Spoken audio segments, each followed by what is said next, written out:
Hello, this is Adrienne from PlotMD, and in this video I'm going to guide you through the Character Arc Worksheet. So for this example, I'm going to be using the character of James Hook. If you've already read through PlotMD, you know James. His story is the one that we use in the final part to explain the flow of action. So we'll start here at the top of the worksheet. Now, full disclosure, by the time I had written James's book, I'd actually featured him as a character in 2 other novels. So I knew his beginning character traits pretty well. I knew that he was cunning, I knew that he was cocky, and I knew that he was selfish. You put those 3 traits together and boom, you have got one vain main character.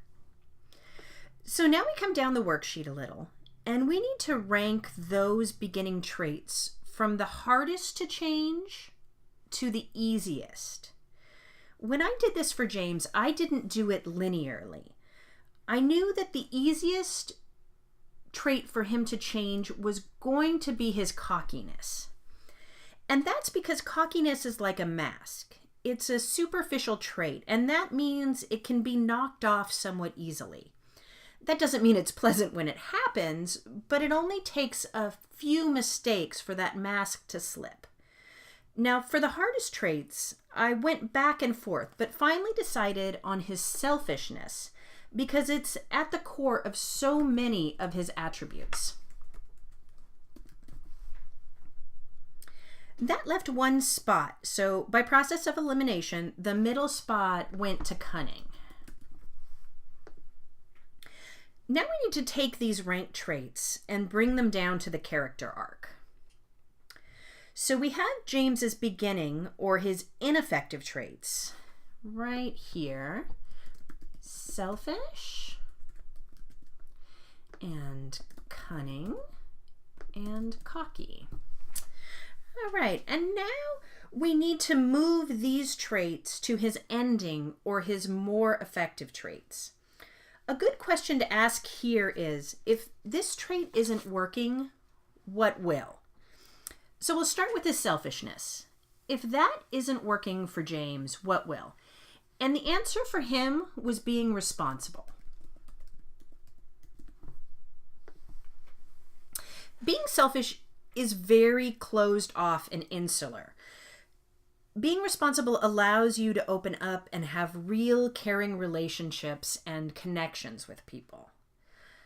The next question is, if being cunning isn't working for him, then what will? And the answer for this one is being thoughtful. Now, you have to be pretty smart to be cunning, but again, it's a trait that traps James inside of himself. Being thoughtful allows him to retain all of that intelligence, but it also pulls him outside of his comfort zone.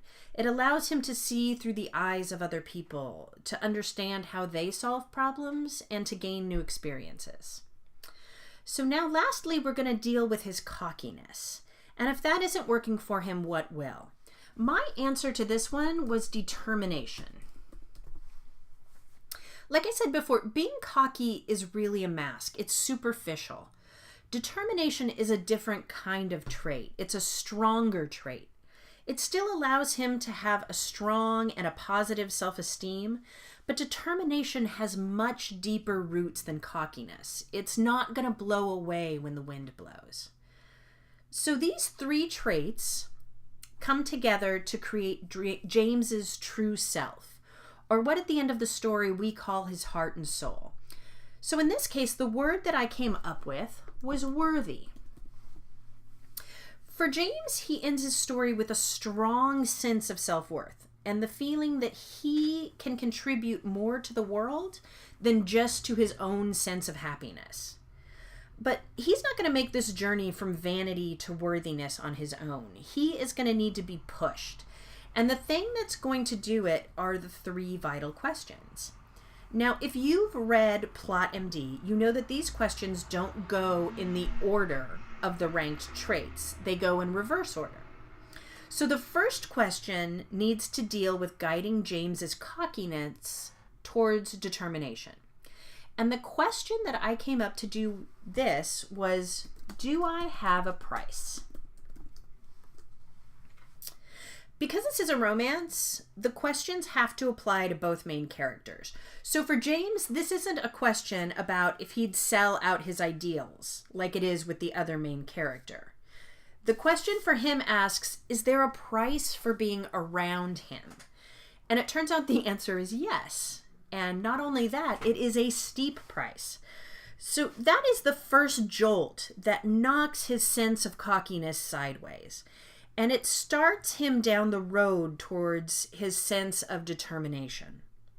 The second question has to deal with his cunning ways. He's always believed that he's the one that needs to be in control of every situation so that he can make sure that it turns out to his benefit.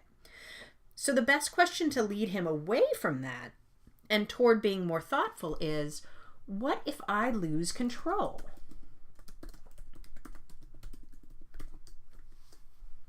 All right, so now we move on to the last question. This is the one that will move James from being selfish to being responsible, and this one has to be a doozy.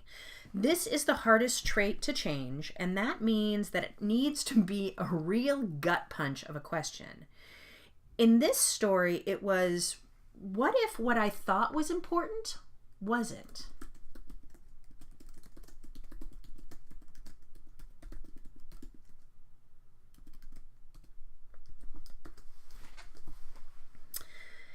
In the beginning of the book, James really believes that he is the most important thing in the world. Actually, he believes he's the most important thing in several worlds. But this question, and facing this question, makes him realize this isn't true. The woman he loves is the most important thing. His friends are the most important. The other exiles, the causes that they're fighting for. All of these people and things that make his life worth living, they are the most important things. And that means he has a responsibility to them. So there you go. Now we have a fully filled out character arc. So in the next video, we are going to tackle the stacked funnel tool and transferring all of this information over to that tool. Until then, thanks for watching and happy writing.